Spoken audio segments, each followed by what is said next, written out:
Hello everyone, welcome to my channel.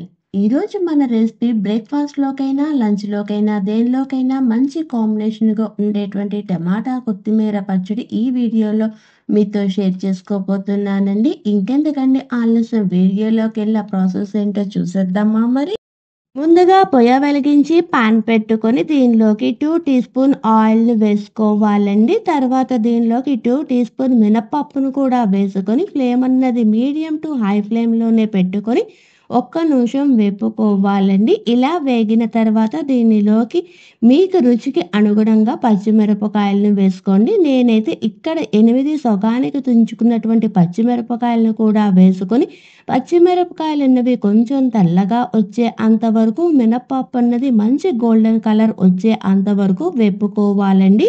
ఇలా వేగినటువంటి మినపప్పు, పచ్చిమిరపకాయల్ని ఒక మిక్సీ జార్లోకి ట్రాన్స్ఫర్ చేసుకొని పక్కన పెట్టుకోవాలి. తర్వాత ఇదే ప్యాన్లోకి చిన్న సైజు కొత్తిమీర కట్టను ఫైన్గా చాప్ చేసి యాడ్ చేసుకోవాలండి. ఈ కొత్తిమీరలోని పచ్చి వాసన పోయే అంతవరకు కొత్తిమీరని వేపుకోవాలన్నమాట. ఇలా వేపుకుంటున్నప్పుడు కొత్తిమీర అన్నది ప్యాన్కి అంటుకుంటూ ఉందనుకోండి, కొంచెం ఆయిల్ అన్నది యాడ్ చేసుకొని చక్కగా వేపుకోవాలి. అంతేకాదు కొత్తిమీర అన్నది కాడలతో సహా వేసుకోవాలండి.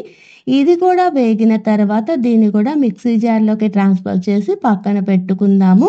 తర్వాత ఇదే ప్యాన్లోకి నేను ఫైన్గా చాప్ చేసినటువంటి బాగా పండినటువంటి 1/2 కేజీ టమాటాను కూడా వేసుకొని దీనిలోకి రుచికి సరిపడా ఉప్పు, 1/2 టీ స్పూన్ పసుపును కూడా వేసుకొని బాగా కలుపుకొని మూత పెట్టుకొని మగ్గించుకుంటున్నానండి. ఈ టమాటాలన్నవి మరీ ఎక్కువ మగ్గనవసరం లేదనమాట. కొంచెం సాఫ్ట్గా అయ్యే అంతవరకు మగ్గించుకుంటే సరిపోతుంది.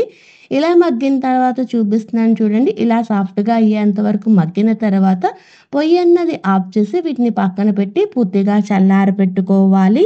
ఈ టమాటా చల్లారిన తర్వాత మనం మిక్సీ జార్లోకి కొత్తిమీర, మినపప్పు తీసుకున్నాం కదండి, దానిలోకి 1 టీ స్పూన్ జీలకర్ర, తొక్క ఒలవనటువంటి 5-6 వెల్లుల్లి రబ్బలు, మనం మగ్గించుకున్నటువంటి టమాటాను కూడా వేసుకొని కొంచెం కోర్సుగా గ్రైండ్ చేసుకోవాలండి. ఇలా గ్రైండ్ చేసుకోవటం వల్ల మనం రోట్లో రుబ్బుకున్నట్టు వస్తుంది అనమాట. అంతేకాదు టేస్ట్ అనేది చాలా బాగుంటుంది. ఇలా గ్రైండ్ చేసుకున్న తర్వాత ఒక బౌల్లోకి డిష్ అవుట్ చేసుకోవటమేనండి. అంతేకాదు దీని యొక్క తాలింపు అన్నది అవసరం ఉండదండి. ఇన్ కేస్ మీకు తాలింపు కావాలంటే పెట్టుకోవచ్చు అనమాట.